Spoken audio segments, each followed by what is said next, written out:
Bismillahirrahmanirrahim. Assalamualaikum warahmatullahi wabarakatuh.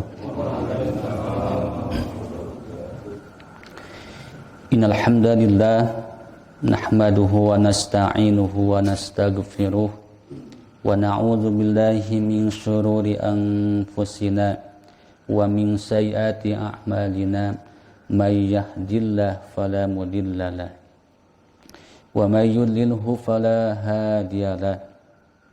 Asyhadu an la ilaha illallah wahdahu la syarika lah wa asyhadu anna Muhammadan abduhu wa rasuluhu la nabiyya ba'da. Allahumma salli wa sallim wa barik ala Muhammadin wa ala alihi wa ashabihi ajmain, amma ba'du. Fa ya ayyuhal hadirun ittaqullaha haqqa tuqatih wa la tamutunna illa wa antum muslimun. Faqad qala Allah ta'ala fi kitabihil karim wa huwa asdaqul qailin. A'udzu billahi minasy syaithanir rajim. Wa may yuti'illaha wa rasula fa ulaika ma'al ladzina an'ama Allahu 'alaihim minan nabiyyin was-siddiqin wasyuhada'i was-sholihin wa hasuna ulaika rafiqa. Shadaqallahul azim. Alhamdulillah wa syukru ala ni'amillah. Pertama-tama dan yang paling utama, marilah kita panjatkan puji dan syukur kita kepada Allah Subhanahu wa taala yang telah memberikan berbagai kenikmatan kepada kita, yang telah memberikan kesempatan kepada kita, yang telah memberikan kesehatan kepada kita semua, sehingga pada saat ini, pada pagi ini, pada subuh ini, kita masih diberikan kesempatan, kesehatan, dan diberikan panjang usia oleh Allah Subhanahu wa taala untuk dalam rangka melaksanakan salah satu tugas dan kewajiban kita sebagai hamba-Nya, sebagai manusia yang mengaku beribadah kepada Allah Subhanahu wa taala, yakni dalam rangka ta'abud, beribadah kepada Allah Subhanahu wa taala. Tentunya kita berharap kepada Allah Subhanahu wa taala, mudah-mudahan amaliyah ibadah kita khususnya di pagi hari ini, salat berjamaahnya, kemudian duduknya kita dalam rangka thalabul ilmi, dalam rangka mencari ilmu, dalam rangka bi mardatillah, dalam rangka menggapai ridwan Allah Subhanahu wa taala. Tentunya kita berharap mudah-mudahan segala amal ibadah kita diterima oleh Allah Subhanahu wa taala. Amin ya rabbal alamin. Salawat serta salam semoga terlimpah curahkan kepada junjungan Nabi kita, Nabi Muhammad sallallahu alaihi wasallam. Tidak lupa kepada keluarganya, pada sahabatnya, pada pengikutnya, dan tentunya kita berharap kita selaku umat akhir zaman mudah-mudahan kita dapat menggapai nanti kelak di hari kiamat syafaatul udma dari Rasulullah sallallahu alaihi wasallam. Amin ya rabbal alamin. Ibu, bapak, jamaah yang Allah muliakan, dalam kesempatan yang berbahagia ini, saya tadi di mukadimah membacakan salah satu firman Allah Subhanahu wa taala, yakni yang terdapat di dalam surat An-Nisa ayat 69. Dan senantiasa kita setiap hari, setiap malam, bahkan kalau kita lihat, kita ucapkan, kita kerjakan di dalam sehari semalam, kita bermunajat, berdoa, memohon, meminta kepada Allah Subhanahu wa taala ketika kita salat.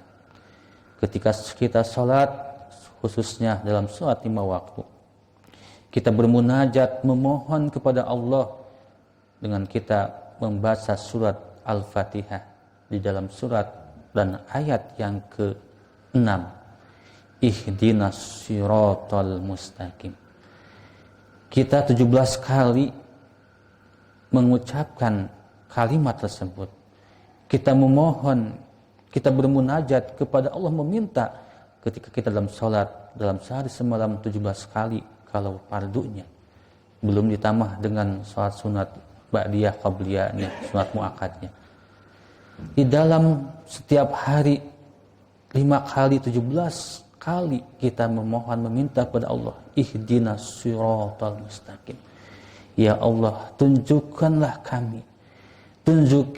kami kepada apa? Siratal mustaqim, kepada jalan yang lurus. Itu yang kita minta. Ketika kita minta memohon kepada Allah Subhanahu wa taala, ketika kita dalam salat kita memohon, ihdinas siratal mustaqim. Ya Allah, tunjukkanlah kami semua sirat, kepada jalan yang lurus. Yang disebut dengan siratal mustaqim atau jalan yang lurus adalah yaitu jalan kebenaran yang akan membawa kita semua mendapatkan kebahagiaan dunia, bahagia akhirat.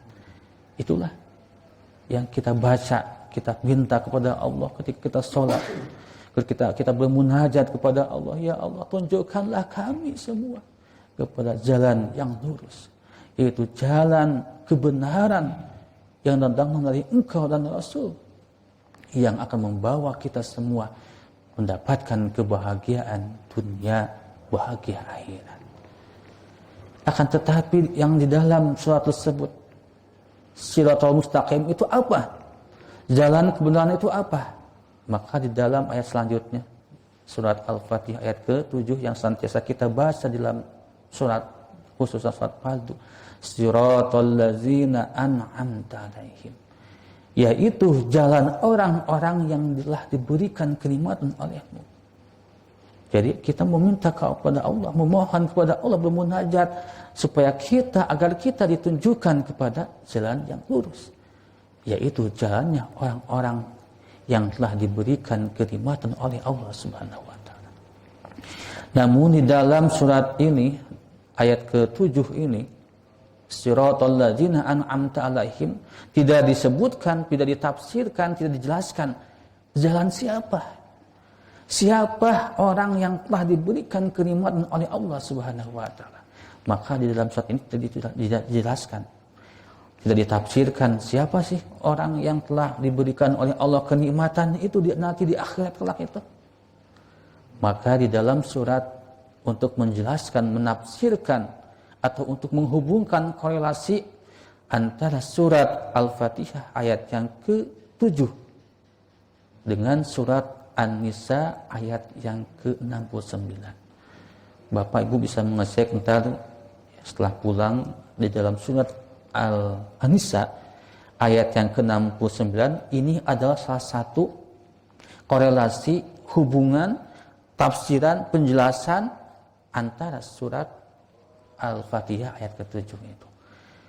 Allah Subhanahu wa taala berfirman dalam surat An-Nisa ayat ke-69, a'udzubillahi minasyaitonirrajim, wa may yuti'illah wa rasula fa ulaika ma'al ladzina an'amallahu alaihim minan nabiyyin wasiddiqin wasyuhada'i wassalihin wa hasuna ulaika rafiqa. Ini penjelasan dari ayat ke-7 surat Al-Fatihah. Yang disebut dengan jalan-jalan orang yang telah diberikan kenikmatan Allah adalah wa may yuti'illah wa rasulah, barang siapa yang taat kepada Allah, wa rasulah, dan taat kepada rasulnya, yakni kepada Nabi Muhammad sallallahu alaihi wasallam, fa ulaika ma'al ladzina an'amallahu alaihim, maka mereka itulah orang-orang, golongan-golongan yang akan diberikan kenikmatan oleh Allah Subhanahu wa taala nanti kelak di surga. Ini surat An-Nisa ayat ke-69 menurut salah satu riwayat yang diriwayatkan oleh Anas bin Malik radhiyallahu anhu, bahwasanya ini asbabun nuzulnya, sebab-sebab turun ayat ini kepada Rasulullah sallallahu alaihi wasallam ini berhubungan dengan salah satu sahabat Nabi yang notabene dia adalah dulunya budak Rasulullah Shallallahu Alaihi Wasallam yang bernama kita kenal Sauban. Sauban ini adalah salah satu sahabat Rasul yang dulunya sebelum jadi sahabat dia adalah pernah jadi budak Rasulullah, kemudian dimerdekakan, dibebaskan oleh Rasul. Kalau sekarang tidak ada ya kalau budak itu. Zaman dulu, zaman Rasul itu ada yang disebut dengan budak. Kalau budak adalah orang yang ditawan ketika perang, laki-laki. Ada budak, ada amat, ada abid, ada amat. Kalau dalam bahasa Arab itu ada abid. Abid itu orang tawanan atau budak. Kemudian kalau amat itu perempuan yang ketika berperang kemudian ditawan. Nah, itu disebut dengan amat, perempuan tawanan itu. Tah itu Sauban adalah salah satu sahabat Rasul yang dulunya beliau adalah budak Rasulullah, kemudian diperdekakan oleh Rasul. Wa kana hubbus Nabi sallallahu alaihi wasallam, dan Sauban itu terkenal kecintaannya kepada Rasulullah sallallahu alaihi wasallam. Sangat mencintai Rasul. Bahkan peribahasanya dia lebih mencintai Rasul daripada dirinya, keluarganya dan semuanya. Itu kan kalau dalam satu hadis dikatakan kesempurnaan iman kepada Allah dan Rasul itu adalah Allah dan Rasulnya dijadikan lebih dicintai daripada yang lainnya. Di dalam hadis dikatakan seperti itu. Begitulah Sauban ini, dia salah satu sahabat Rasul, kemudian kecintaannya sangat cinta sekali kepada Rasul sehingga melebihi cintanya kepada dirinya, keluarganya dan kepada harta yang lainnya. Sehingga Khalilul Sabri, Sauban sangat sedikit dia sabar ala mufariqatihi untuk berpisah kepada Rasul. Jangankan satu hari, jangankan satu minggu, jangankan 1 jam, 1 detik, 1 menit, dia tidak sabar kalau berpisah dengan Rasulullah Sallallahu Alaihi Wasallam. Subhanallah. Begitulah ya kecintaan para sahabat. Kecintaan para sahabat ketika 1 jaman dengan Rasulnya sampai begitu dia tidak sabar, Khalilul Sabri sedikit sekali sabarnya kalau dia berpisah dengan Rasulullah SAW. Makanya tingkatan iman itu sangat sahabat itu ya paling tebal imannya itu, kecintaannya kepada Rasul. Kenapa? Karena satu kurun, satu generasi dengan Rasul. Ada sahabat, kemudian ada tabi'in, atba tabi'in, dan sampai ke kita. Nah, itu salah satu kualitas keimanan kecintaannya Rasul, kecintaannya sahabat kepada Rasul, sehingga dia tidak sabar untuk berpisah dengan Rasul. Sehingga ketika satu kali Rasulullah SAW bertemu dengan Sauban itu, dan ternyata Sauban itu sudah berubah wajahnya. Yang tadinya mungkin gemuk jadi kurus, yang tadinya wajahnya berseri-seri tapi mendadak layu, tidak ceria. Kemudian ditanya oleh Rasulullah SAW, wahai Sauban, ma wijahun, apakah engkau sakit ya Sauban? Apakah engkau sakit sehingga badanmu kurus, wajahmu tidak berseri, bahkan sinarnya hilang? Kata Sauban, ya Rasulullah, ma bi wijahun wala maradun. Ya Rasul, saya tidak sakit. Saya tidak sakit, akan tetapi yang menyebabkan saya seperti ini adalah saya sangat cinta kepadamu. Saya sedikit sabarnya kalau saya tidak bertemu dengan engkau. Kalau saya mengingat nanti di akhirat nanti kelak, kalau engkau ya Rasul masuk ke dalam surganya Allah, pasti saya tidak akan satu derajat, satu tempat dengan engkau. Kenapa? Karena engkau adalah manusia pilihan para nabi yang dikasihi oleh Allah. Dan pasti tentunya ketika engkau masuk surga, derajatmu akan di atas, sedangkan saya tidak akan pernah bisa bersama dengan engkau. Itu kalau masuk surga. Tapi kalau masuk neraka, pasti saya tidak akan pernah bisa melihat wajahmu yang mulia ya Rasulullah. Maka turunnya surat An-Nisa ayat ke-69. Wa may yuti'illah wa rasula fa ulaika ma'al ladzina an'amallahu alaihim minan nabiyyin wasiddiqin wasyuhada'i wassalihin wa hasuna ulaika rafiqa. Maka turun ayat. Maka ini disebut dengan asbabun nuzul. Itu dalam satu riwayat yang diriwayatkan oleh Imam Anas bin Malik. Kalau Al-Qur'an itu asbabun nuzul, tapi kalau hadis asbabul khuruj, keluar. Hadis itu apa? Dalam keadaan apa? Gitu. Dalam peristiwa apa seperti itu? Ini asbabun nuzul. Maka turun ayat wa may yuti'illah wa rasula fa ulaika ma'al ladzina an'amallahu alaihim. Barang siapa yang taat, patuh, tunduk kepada Allah wa rasula dan kepada utusan Allah, yakni Nabi Muhammad sallallahu alaihi wasallam.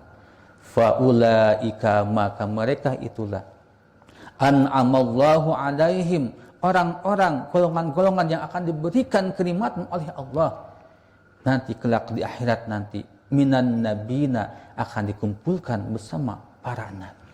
Subhanallah. Asal syaratnya dua, mayyutiillah wa rasulullah.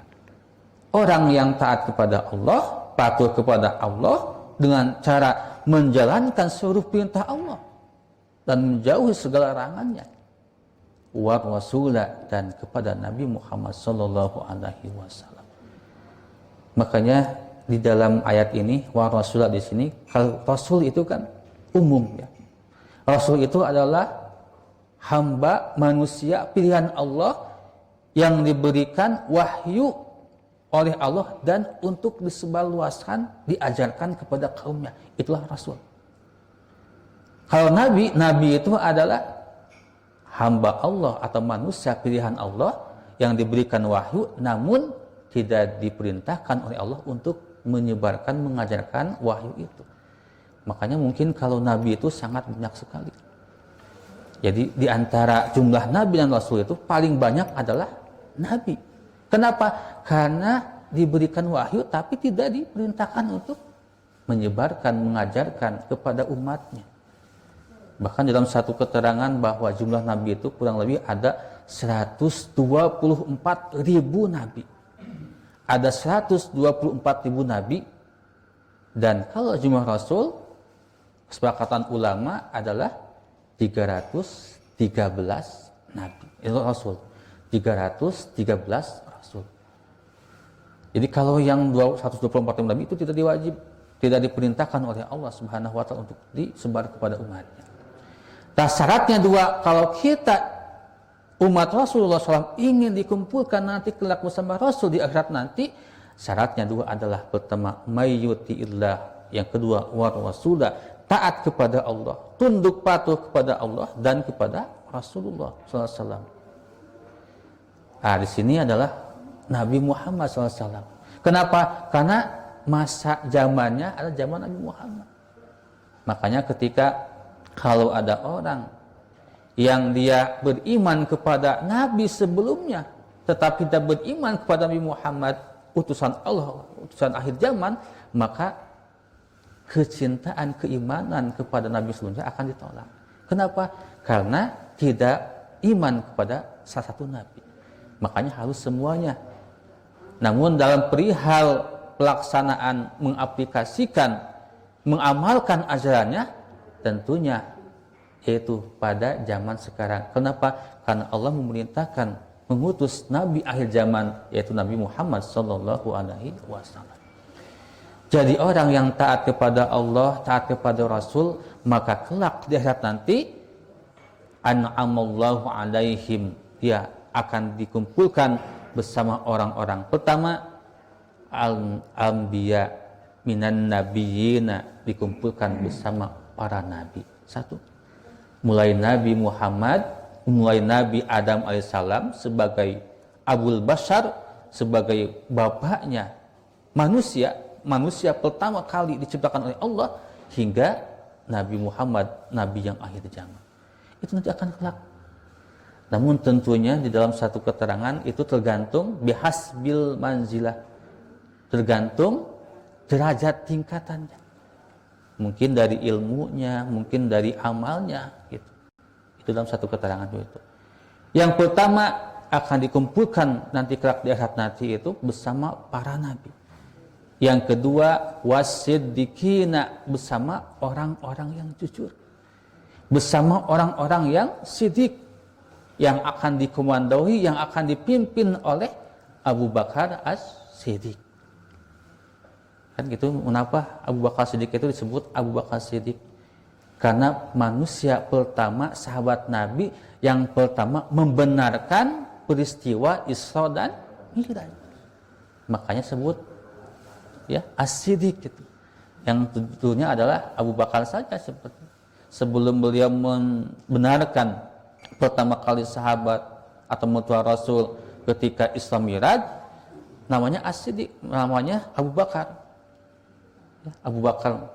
Kalau Abu itu bapak, kalau Bakrin itu artinya perawan. Jadi bapak yang memiliki gadis atau anak perawan, itu siapa? Siti Aisyah radhiyallahu anha. Kenapa? Karena salah satu istri Rasul yang notabene adalah gadis itu adalah Siti Aisyah radhiyallahu anha. Maka ketika membenarkan Rasul ketika Isra Mi'raj, di mana orang-orang ketika itu orang-orang kafir, terutama orang-orang Quraisy, mencaci memaki pada Rasul. Masa tidak mungkin Muhammad mengadakan Isra Mi'raj yang begitu singkat. Kalau dilihat, diukur dari dihitung perjalanannya sangat lama sekali. Antara Masjidil Haram ke Masjidil Aqsa, konon katanya itu 3 bulan. 3 bulan perjalanan menempuh dari jarak Masjidil Haram di Mekah ke Palestina itu Masjidil Aqsa. Perjalanan memakai kendaraan onta itu sebulan, 3 bulan, pulang pergi 3 bulan. Belum dari Masjidil Aqsa ke langit pertama, kedua, ketiga, ketujuh sampai ke Sidratul Muntaha menghadap Allah dan kembali lagi. Makanya manusia ketika itu, terutama orang kafir Quraisy, tidak percaya, tidak yakin, wah itu pasti bohong Muhammad itu. Tapi yang pertama kali yang mempercayai, meyakini bahwa Muhammad benar melaksanakan Isra Mi'raj adalah siapa? Abu Bakar. Maka disebutlah Abu Bakar As-Siddiq. Artinya Abu Bakar yang membenarkan terjadinya Isra Mi'raj. Kenapa? Karena Abu Bakar dia membenarkannya bukan dengan akal logika, akan tetapi dengan keimanan. Dengan keimanan kepada Allah Subhanahu wa taala.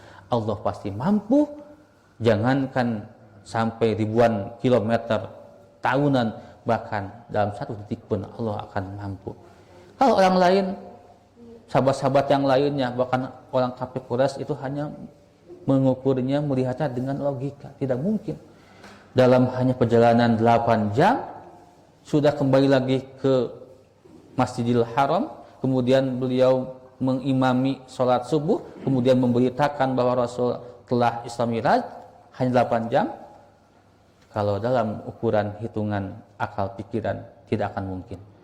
Namun yang berbicara adalah keimanan kepada Allah Subhanahu wa taala. Maka pada waktu itu sahabat terbagi menjadi 3 bagian ketika Rasul Isra Mi'raj itu.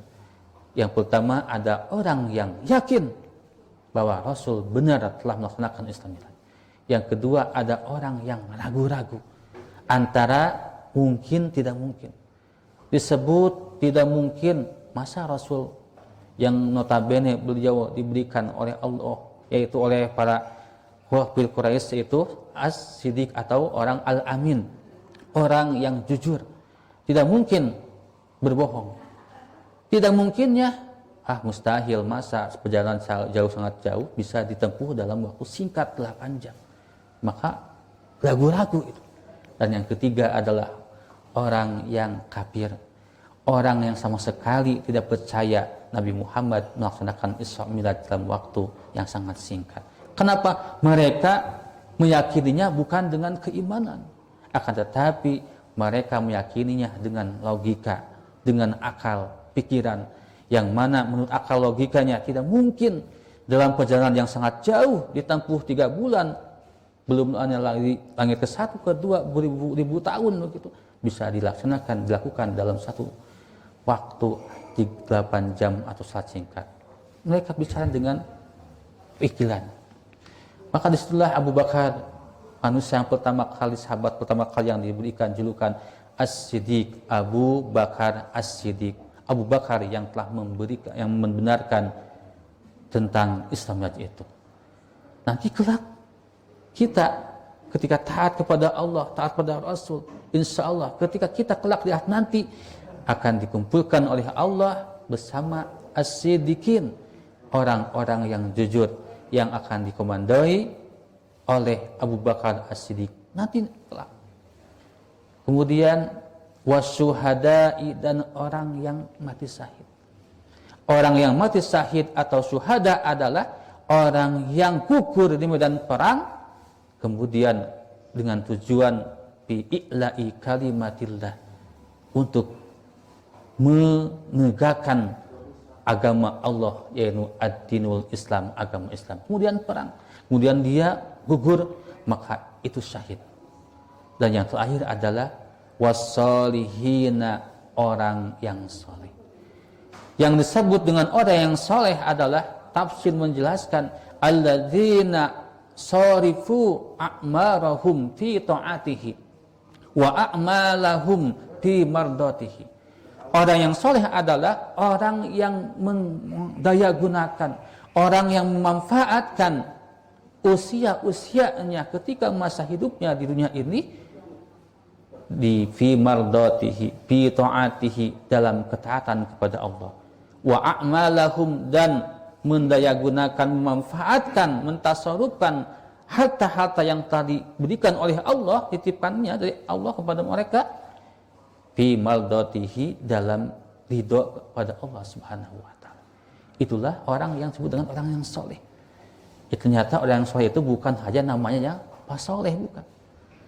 Namun yang disebut dengan soleh itu adalah tadi, dia memanfaatkan usianya yang diberikan oleh Allah ketika hidup di dunia ini untuk bi ta'atihi, dalam ketaatan kepada Allah Subhanahu wa taala, dan amal-amalnya dan harta-hartanya itu bi maldatihi, dalam rangka ridho Allah Subhanahu wa taala.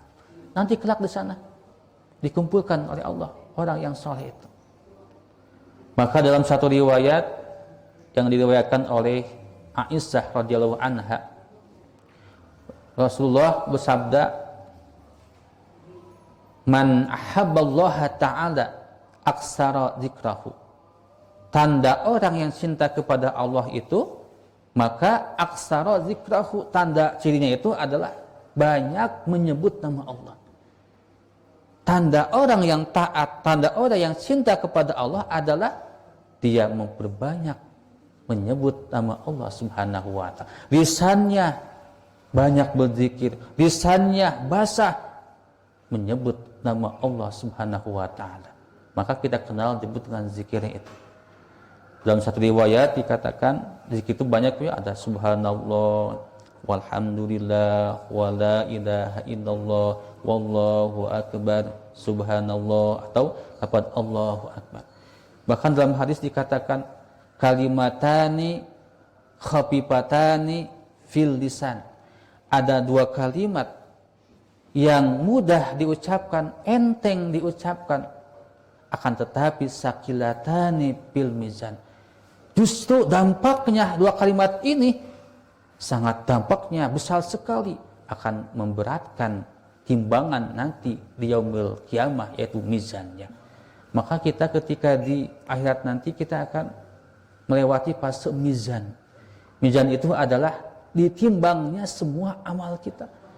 Ketika kita sudah balik, akal balik, kalau laki-laki usianya 15 tahun, perempuan 9 tahun atau sudah datang haid, laki-laki sudah datang mimpi gitu ya, maka disitulah kalam itu berjalan. Kebaikannya akan ditulis, kejelekannya, kejahatannya, dosanya akan ditulis juga. Kalau sebelum usia seperti itu, sebelum balik itu, kebaikannya itu akan kembali kepada orang tuanya.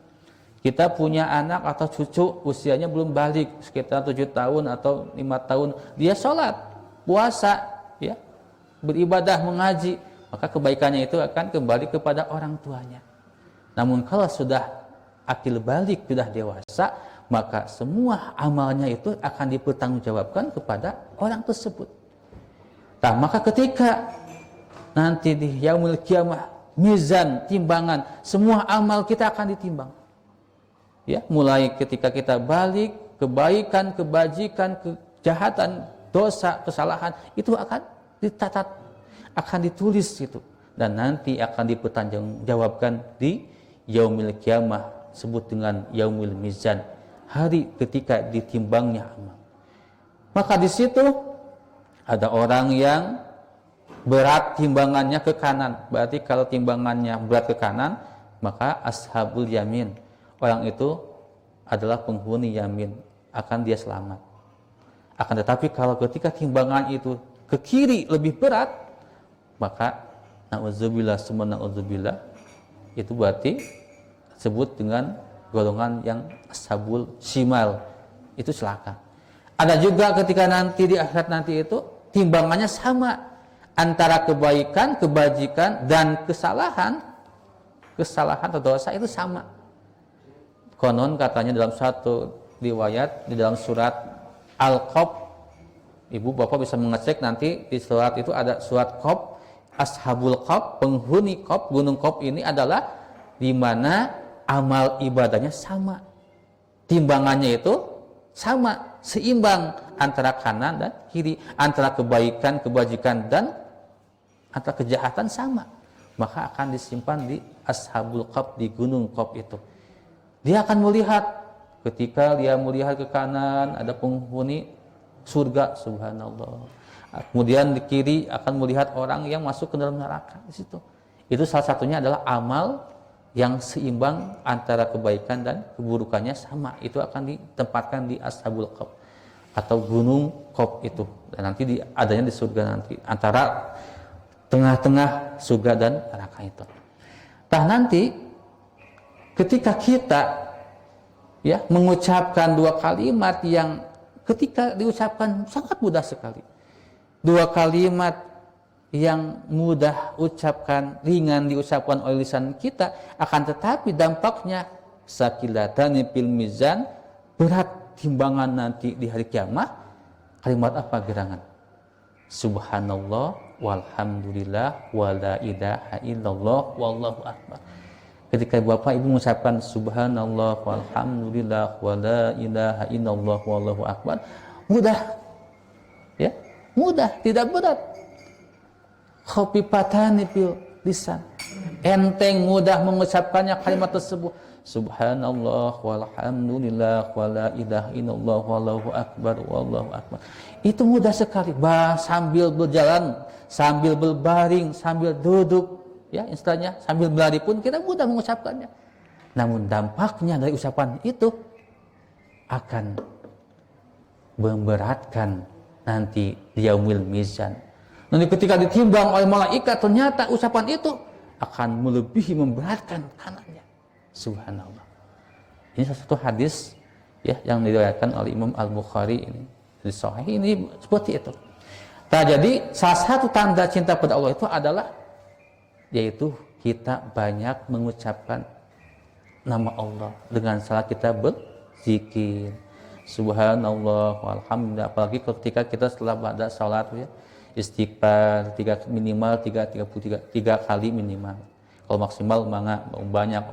Bahkan Rasulullah SAW ketika sehari semalam dalam riwayat hadisnya mengatakan Rasul tidak kurang tidak lebih di dalam satu hari semalam itu mengucapkan istighfar.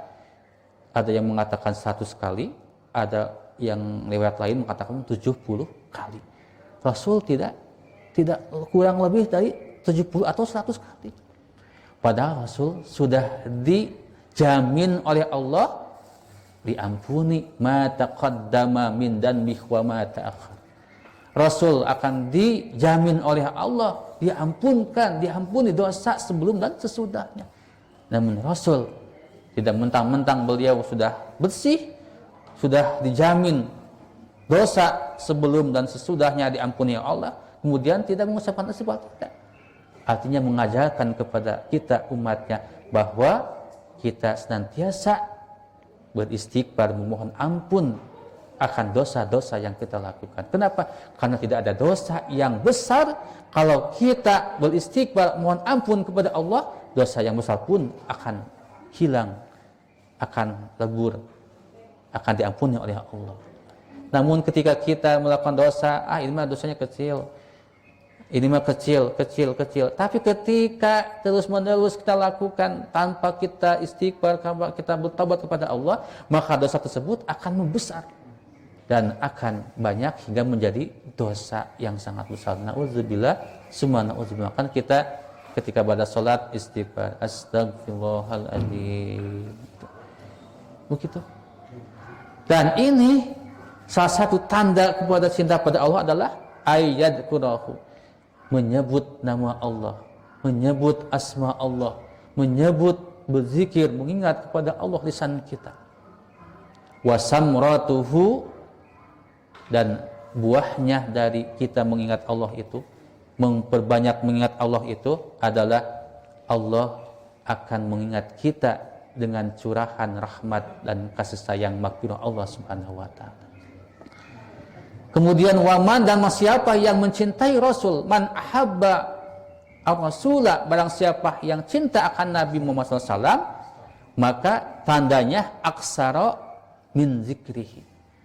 Orang cinta kepada Rasul, maka salah satu tandanya menurut Siti Aisyah adalah aksara zikrahu. Orang tersebut akan memperbanyak menyebut nama Nabi Muhammad.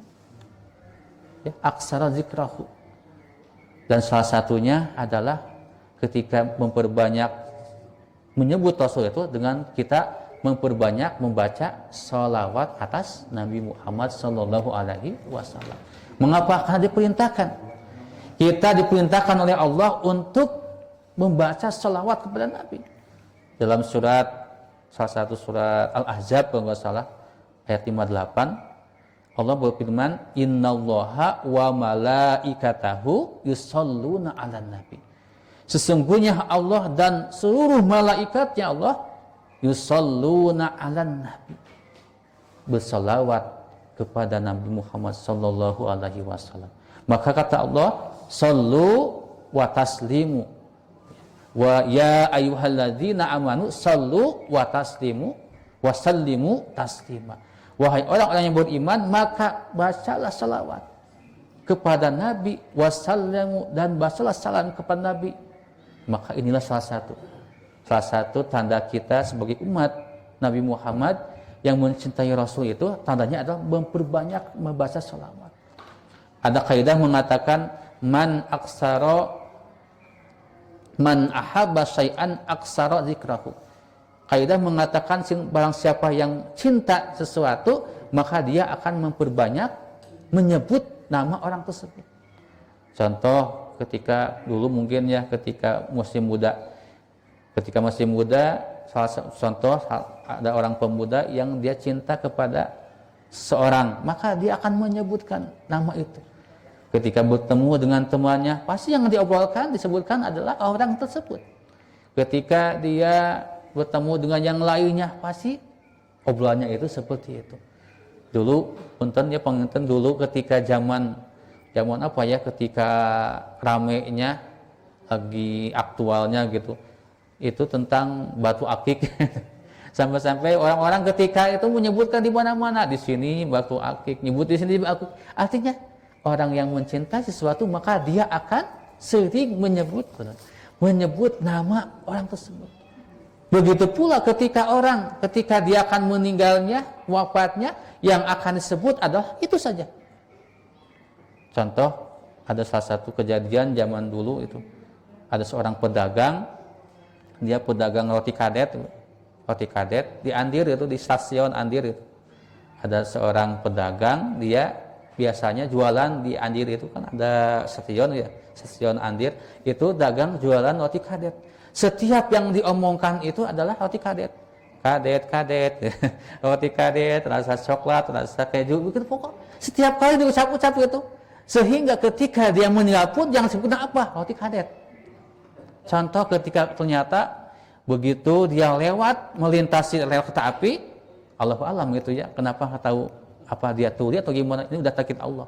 Ketika lewat, padahal sudah ada yang memberitahukan, awas itu ada kereta lewat itu di Selat Andir itu. Ketika lewat, langsung tiba-tiba datang kereta api dan tergilas. Dan tergilasnya kereta api mungkin kalau dengan apa ya gitu bisa, tapi dengan kereta api sehingga langsung dia sakaratul maut. Dipanggil ustaz itu, ustaz punten cina itu ada tukang jualan kadet itu meninggal, lagi sekarat itu. Kemudian ketika itu dia oleh ustaz ini coba syahadat, ucapkan syahadat, asyhadu an la ilaha illallah wa asyhadu anna muhammadar rasulullah. Tapi yang diingat itu ketika dia hidupnya, masa hidupnya itu yang dia cintai, roti kadet rasa kejuan. Kemudian kata dia teh, ustaz cina bade roti kadet moal aja. Artinya orang yang ketika mencintai sesuatu, pasti dia ketika akan meninggal pun dia akan mengucapkan seperti itu. Gitu itu. Bahkan dalam hadis dikatakan seperti itu ya, barang siapa yang mencintai sesuatu maka kelak dia itu akan seperti itu. Akan yang disebutkan itu adalah orang yang dicintainya itu. Contoh Rasul, Pak. Rasul ketika masa hidupnya dia sangat cinta kepada umatnya. Betul enggak? Sehingga Rasul ketika beliau wafat akhir-akhir detik menjelang ajal, apa yang disebutkan, yang dipanggil, yang dikhawatirkan oleh Rasul bukan istrinya, ya jauji wahai istriku, bukan, ya auladi, bukan, putra-putranya, bukan sahabat, tapi ummati. Segitu cintanya Rasul kepada kita. Sehingga kita umat akhir zaman, umat Rasul dipanggil, disebut ketika menjelang ajal Rasul itu. Ummati, umatku.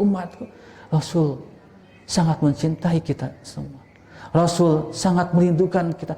Rasul sangat mengkhawatirkan ketika kepergian Rasul. Tidak, ya takut ketika meninggalkan umatnya itu. Dan inilah salah satu ya kecintaan Rasul kepada kita. Ketika menjelang akhir hayatnya, Rasul sempat kan ketika ketika Rasul akan menjelang wafat itu, kata Rasul, amanahnya itu atau wasiatnya itu adalah salat, kemudian wa ma malaktum itu. Jadi salat. Kemudian yang terakhir ummati. Begitu ya, sedih. Ketika kita melihat, mendengarkan cerita ketika akhir hayat Rasul itu sangat sedih sekali. Sangat sedih sekali ketika akhir hayatnya gitu.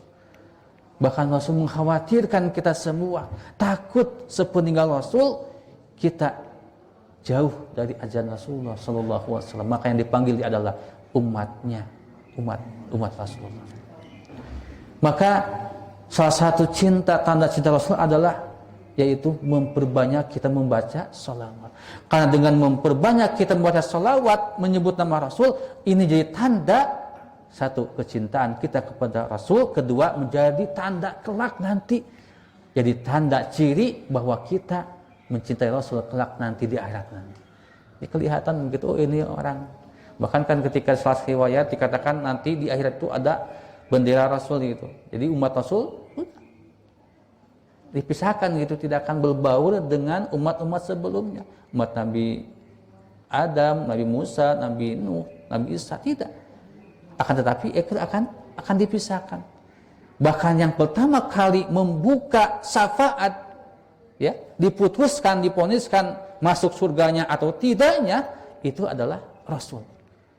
Nabi yang lain tidak bisa, ya. Makanya kita ada sebut dengan syafaatul udma, syafaat yang besar yang akan didangkarakan oleh Rasulullah SAW. Umat yang lain, Nabi yang lain tidak bisa. Ya, umat Nabi Adam, umat Nabi Nuh tidak bisa untuk memberikan syafaat. Yang akan bisa memberikan syafaat adalah Nabi Muhammad SAW. Umat yang lain tidak bisa mendahului masuk ke surga sebelum umat Nabi Muhammad. Begitu pula umat yang lain tidak bisa masuk ke dalam neraka sebelum umat Nabi Muhammad. Makanya insya Allah Kita yakin dengan syafaatul udma Rasulullah SAW. Dan salah satu tandanya adalah mencintai Rasul dengan memperbanyak membaca salawat. Itu yang pertama. Yang kedua, dengan cara kita menjalankan sunnah Rasul. Dalam hadis dikatakan, man tamassaka bisunnati ingda fasadi ummati falahu ajru mi'ati syahidin.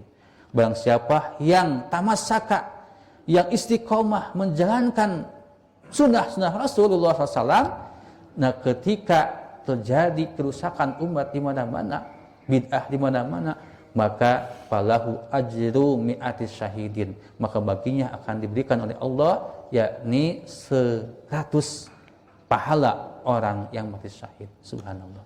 Makanya banyaknya mungkin kita sunnah Rasulullah SAW bisa kita lihat di pelajaran buku-buku agama atau di internet tentang apa sih sunnah Rasul itu. Ya, di antaranya adalah Rasul tidak pernah meninggalkan sholat berjamaah. Alhamdulillah ya, sholat berjamaah subhanallah setiap hari, setiap waktu. Bahkan salah satu ketika dalam fikih sholat berjamaah itu adalah sholat yang dilakukan saat 2 orang lebih. Nah itu. Dan pahalanya itu sampai 27 derajat. Bahkan di dalam kitab Ibnu Hajar Asqalani mengatakan itu kalau 27 derajat itu bagi yang sholat jahar, sholat yang dikeraskan, berarti maghrib, isya, subuh. Namun menurut Ibnu Hajar Asqalani 25 derajat pahalanya itu sholat yang didirikan dengan berjamaah pada sholat yang sir, berarti sholat yang zuhur, asar. Itu berarti 25 derajat menurut Ibnu Hajar Asqalani. Dan ternyata menurut Ibnu Hajar Asqalani derajat yang 27 atau 25 itu adalah ternyata ada, ya, 1 sampai 27 itu ada. Di antaranya kita ketika adzan kita pergi pahala kita menuju ke masjid di antaranya. Kemudian ketika kita menunggu di masjid itu sudah ada pahala. Bahkan ada 27 ya, derajat pahala yang akan didapatkan oleh orang yang senantiasa menggemarkan, meramaikan sholat berjamaah di masjid. Dan tentunya kalau dengan sholat sendiri itu mungkin kalau sholat berjamaah itu akan ditanggung oleh imam. Kesalahan, kekurangan sholat kita, baik ruku sujudnya atau bacaan itu akan ditanggung oleh imam. Makanya imam itu adalah yang memimpin sholat, yang bertanggung jawab akan imam, akan makmum semuanya. Nah, itu. Jadi pertama cara cinta kepada kita kepada Rasul ya adalah banyak membaca selawat. Yang kedua adalah itu melaksanakan seluruh sunnah Rasulullah Sallallahu Alaihi Wasallam. Dan yang ketiga adalah menjadikan Rasul sebagai suri tauladan, role model. Kalau seorang pemuda kan subhanallah ya, kalau seorang pemuda apalagi anak remaja sekarang, pemuda sekarang itu sudah jauh sekali khawatir gitu ya gitu, menjadikan role model, menjadikan tauladan itu kepada Rasul. Jarang, bahkan kebanyakan orang itu yang menjadikan tauladannya itu, menjadi figurnya itu adalah artis, orang barat dan sebagainya. Kita sebagai muslim, maka kita harus menjadikan role model itu menjadi suri-tauladan Rasul itu dalam kehidupan adalah Rasulullah Sallallahu Alaihi Wasallam. Bagaimana Rasul berbicara, bagaimana Rasul berakhlak. Bahkan kononnya sangat orang Islam dikejutkan sekali oleh yang pernyataan oleh yang menghina Nabi. Siapa tuh presiden Perancis si Macron. Macron siapa itu? Macronnya itu ya sampai dia tentang dia langsung jelas-jelas itu di kepresidenan di istana dia memproklamirkan dengan cara menghina Rasul dengan gambarnya itu semua, sehingga reaksi orang-orang Muslim pada waktu itu di dunia itu kemarin kejadiannya di belakang itu sampai banyak sekali yang memboikot dagangan atau produk-produk orang Prancis itu seperti itu. Bahkan kan kalau kita juga salah satu produk yang dihasilkan oleh orang Prancis yang menghina Nabi kita Nabi Muhammad SAW dengan gambar poster itu dengan cara ya tidak memproduksi minuman yang diproduksi oleh mereka. Paling kecil apa itu? Aqua dan apa itu? Satu lagi Pit. Itu 2. Ya, sampai begitu. Kenapa mereka berani menghina Rasul? Karena ekonomi mereka kuat. Mereka berani memproklamirkan menghina Nabi dengan poster Nabi yang jelekan itu karena mereka kuat ekonominya. Kalau mereka lemah ekonominya, mereka tidak akan berani. Ini langsung presidennya ini, subhanallah. Dan banyak reaksi-reaksi orang ini. Dan kita kalau Nabi kita dihina, kalau ada iman kita, cinta kita kepada Rasul, maka hati kita akan merasa sakit. Kenapa? Rasul sudah menjamin. Rasul sangat mencintai kita ketika Rasul menjelang ajalnya, wafatnya, yang disebutkan umatnya, umati, dan kita selaku umat Rasul, kita harus memiliki rasa kecintaan kepada Rasulullah SAW, sehingga ketika kita nanti akhir hayat, ketika di yaumil kiamah, kita akan dikumpulkan bersama Nabi Muhammad sallallahu alaihi wasallam, wa hasuna ulaika rafiqa, dan mereka itulah golongan-golongan yang akan mendapatkan yang sebaik-baiknya mendapatkan kenikmatan dari Allah Subhanahu wa taala. Ibu jamaah rahimakumullah, mungkin sekilas tentang kita, kecintaan kepada Rasulullah SAW, mahabbah kita, mudah-mudahan dengan cara kita sering membaca salawat kepada Nabi, kemudian kita melaksanakan sunnah-sunnah Rasulullah SAW berupa ucapan, aqwalun, af'alun, perbuatan Rasul, takdirnya Rasul, kemudian ucapan Rasul. Mudah-mudahan kita menjadi umat yang mencintai Rasul dan dicintai Rasul, sehingga kita nanti kelak di yaumil kiamah kita akan bersama Rasulullah SAW di surganya Allah Subhanahu wa taala. Amin ya rabbal alamin. Rupanya mungkin demikian, atas segala kehilapan, kesalahan, kekurangannya mohon maaf. Bila ada kehilapan, kesalahan, yang baiknya, yang benarnya datang dari Allah dan Rasul, hadis dan Al-Quran, yang salahnya, kehilapan dari kebodohan saya sendiri. Khudma sopada maqdar wa qad yujali jadhi sayfi bulun wala burun liman jarhal lisan. Assalamualaikum warahmatullahi wabarakatuh.